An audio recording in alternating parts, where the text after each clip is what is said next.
এই নির্বাচনটি যদি সুষ্ঠুভাবে হতো, নিরপেক্ষভাবে হতো, যেরকম 1991 সালে বাংলাদেশে নির্বাচন হয়েছে, 1996 সালে হয়েছে, 2001 সালে হয়েছে, সেরকম কোন নির্বাচন যদি বাংলাদেশে হতো, তাহলে সম্ভবত বিএনপির নেতৃত্বাধীন 4 দলীয় জোট নির্বাচনে পরাজয় বরণ করত এবং সম্ভবত আওয়ামী লীগের নেতৃত্বাধীন তথাকথিত মহাজোট তারা ক্ষমতায় আসতো। কিন্তু আতাত, চক্রান্ত, ষড়যন্ত্র এইসব মিলিয়ে ফেলার ফলে বাংলাদেশের সংসদে একটা একদলীয় শাসন কায়েম হয়েছে। সাবেক জ্বালানি উপদেষ্টা মাহমুদুর রহমান অত্যন্ত জোরালোভাবেই বললেন, চক্রান্ত, আঁতাত ও ষড়যন্ত্রের মাধ্যমে বর্তমান সরকার একদলীয় শাসন প্রতিষ্ঠা করায় বাংলাদেশের স্বাধীনতা, সার্বভৌমত্ব হুমকির সম্মুখীন হয়েছে। তারা বর্তমানে ব্যস্ত কিভাবে ভারতকে বাংলাদেশের অভ্যন্তর দিয়ে করিডোর দেওয়া যায়, কিভাবে একটি তথাকথিত দক্ষিণ এশীয় টাস্কফোর্স তৈরি করা যায়, এবং যদি ভারতকে করিডোর দেওয়া হয় এবং দক্ষিণ এশীয় টাস্কফোর্স এই সরকার করে যেতে পারে তাদের একদলীয় স্বৈরতান্ত্রিক ক্ষমতা প্রয়োগ করে সংসদে, তাহলে পরে আমি আশঙ্কা করছি যে বাংলাদেশের স্বাধীনতা, সার্বভৌমত্ব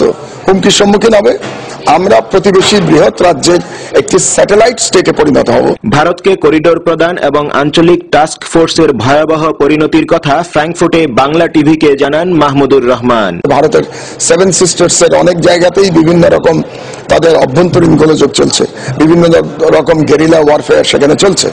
এখন আমরা কি এই টাস্ক ফোর্স করার মাধ্যমে সেই গেরিলা ওয়ারফেয়ারকে বাংলাদেশের টেনে নিয়ে আসছি কিনা, এবং তার ফলে বাংলাদেশের 15 কোটি জনগণের ভাগ্য জড়িত হয়ে পড়ছে কিনা, এবং বাংলাদেশও কি ক্রমান্বয়ে একটা সিভিল ওয়ারের দিকে এগিয়ে যাবে কিনা, এগুলো চিন্তা ভাবনা করার সময় এসছে। ভারতীয় পররাষ্ট্রমন্ত্রীর সাম্প্রতিক ঢাকা সফরের সময় পররাষ্ট্রমন্ত্রী ডাক্তার দীপু মনির উপস্থিতিতে ভারতীয় সাংবাদিক কর্তৃক বাংলাদেশকে বাফার স্টেট বলে মন্তব্য করা প্রসঙ্গে সাবেক জ্বালানি উপদেষ্টা মাহমুদুর রহমান, যে যৌথ সাংবাদিক সম্মেলন যেটা হয়েছে 2 পররাষ্ট্রমন্ত্রীর মধ্যে, যেখানে মিস্টার প্রণব মুখার্জি এবং আমাদের পররাষ্ট্রমন্ত্রী দীপু মনি উপস্থিত ছিলেন, সেখানে ভারতীয় একজন সাংবাদিক বাংলাদেশকে একটি বাফার স্টেট হিসেবে বর্ণনা করেছেন। এবং আরো দুঃখের বিষয় হচ্ছে যে আমাদের পররাষ্ট্রমন্ত্রী সেই প্রশ্নে যখন বাংলাদেশকে বাফার স্টেট বলা হলো, তখন তার কোনো প্রতিবাদ না করে তিনি সেটাকে নীরবতার মাধ্যমে সেই সাংবাদিকের সেই বক্তব্যটিকে মোটামুটি তিনি স্বীকার করে নিয়েছেন। এগুলো আমার কাছে খুব অশনি সংকেত মনে হচ্ছে।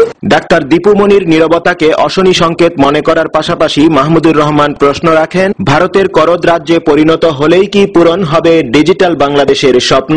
ডিজিটাল বাংলাদেশ করতে গিয়ে বর্তমান সরকার যদি বাংলাদেশকে স্বাধীন সত্তাই যদি আমাদের না থাকে, তাহলে আর ডিজিটাল বাংলাদেশ কি করে হয়ে যাবে? এখন বাংলাদেশ সরকার যদি মনে করে থাকে যে ভারত যেহেতু আইটিতে অনেক এগিয়ে গেছে, আমরা যদি ভারতের একটি করদ রাজ্যে যদি আমরা পরিণত হতে পারি, তাহলে আমাদের ডিজিটাল হওয়াটা আরো তাড়াতাড়ি হবে, তাহলে ভিন্ন প্রসঙ্গ।